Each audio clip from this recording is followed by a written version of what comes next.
دیکھیے کتنی زبردست آیت ہے باہمی اختلافات ختم کرنے کے لیے، اور خاص کر یہ پن پوائنٹ آیت ہے امیر کے ساتھ اگر اختلاف ہو جائے تو وہ جو مومن امیر ہو.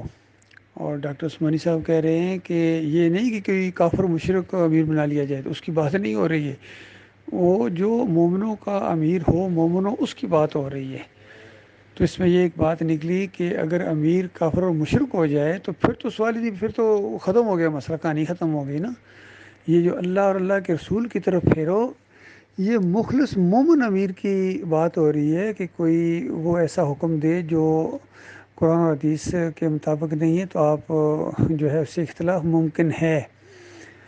تو امیر کو بھی چاہیے کہ اپنی طاقت کا وہ موازنہ، طاقت کا انداز نہ دکھائے، اپنی جو اقتدار کی طاقت ہوتی ہے، امارت کی طاقت ہوتی ہے، بلکہ اللہ اور اللہ کے رسول کی طرف پھیرے.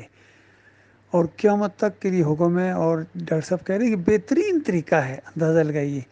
تو بہترین طریقہ چھوڑ کے بدترین طریقہ اختیار کیا جائے کہ اللہ اور اللہ کے رسول کی طرف پھیر ہی نہیں رہے ہیں، بیٹھ ہی نہیں رہے ہیں، اور کہتے ہیں نہیں جو میں نے کہہ دیا وہی بس مانو، نہیں تو فارغ و جماعت سے مرتد ہو، اور یہ ہو اور وہ ہو، اس طرح کی باتیں کرتے ہیں.